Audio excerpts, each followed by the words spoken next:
Crash हुआ है due to thunder storm. तो जैसे हम लोगों को इन्फॉर्मेशन पता चला, हम लोग मेडिकल टीम के साथ जो है रश किए यहाँ पे, बट अनफॉर्चुनेटली डॉक्टर्स का टीम उन्होंने फाउंड डेड डिक्लेयर किया। तो हम लोगों ने उनका बॉडीज को निकाल करके पोस्टमार्टम के लिए और फर्दर इन्वेस्टिगेशन के लिए भेजे। टोटल नंबर अपडेट अगर आप बता सकें। टोटल 7 लोग हैं। इसमें क्रू मेंबर भी हैं और टोटल 2 क्रू मेंबर्स हैं और बाकी 5 लोग जो है पेशेंट्स और पेशेंट के परिवार के लोग हैं। कहाँ के ये लोग थे, कुछ आइडेंटिफाई हो पाए? बाकी डिटेल जो है वो हम लोग खोजने के लिए जो है व्यवस्था कर रहे हैं।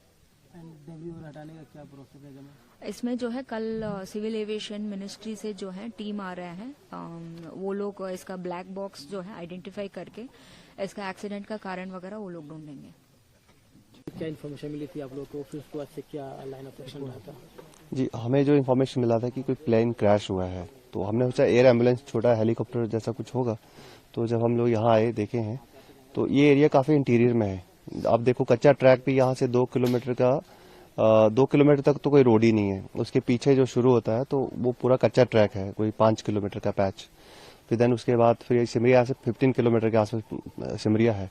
तो जब रात को यहाँ पहुंचे हम लोग, तो तब यहाँ पे देखा तो यहाँ तो सब तो बचा तो कोई नहीं था, लाइव तो कोई था नहीं उसमें, लेकिन थे सब जो डेड थे, तो उनको निकाला गया, रिट्रीव किया गया बॉडीज को इसमें से। तो क्योंकि मेटालिक बॉडी होती है तो उसमें फंसे हुए थे, पूरी बॉडी जो है उसमें इंटेंगल हो गए थे अंदर की तरफ ही पूरा। तो वो उनको फिर काफी कठिनाई हुई उनको निकालने में। जब निकलते गए तो फिर हम उनको यहाँ से कैरी करने में 2 किलोमीटर वन साइड, हमारे पास स्ट्रेचर भी एक ही थी। रात को हम लोग अपने साथ एक स्ट्रेचर ले आए थे एसएसबी की, तो उसी के साथ हमने फिर इनको रेस्क्यू करके हम लोग जो उनको रिट्रीव करके बॉडीज को बाहर तक पहुंचाया है, मेन रोड तक। तो ये 2 किलोमीटर का पैच था, जंगल से होते हुए आप देखो कैसे उसको ले जाके हम लोग वहां तक उनको पहुंचाए हैं।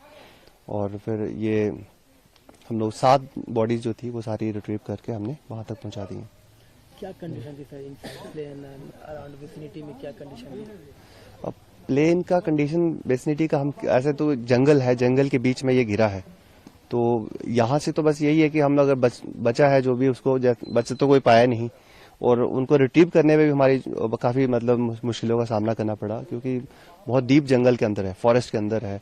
यहाँ पे अकेला चलना बंदे को चलने के लिए भी मुश्किल है, और इस तरह से ये डीप इंटीरियर फॉरेस्ट का पार्ट है और बुशेस हैं काफी सारे। और इसमें हम लोग रात के टाइम पे जैसे आप मूवमेंट कर रहे हो, रेस्क्यू कर रहे हो, तो उसमें काफी कठिनाई तो था ही, लेकिन ठीक है, हमारे जवान सब डटे रहे और उन्होंने सब बॉडीज को निकाला और हॉस्पिटल तक पहुंचाया है। अभी क्रैश के बाद जो पहुंचने का गोल्डन आवर होता है वो तो ऑलरेडी लेफ्ट हो गया होगा, क्योंकि काफी इंटीरियर में है। हाँ, काफी इंटीरियर में है।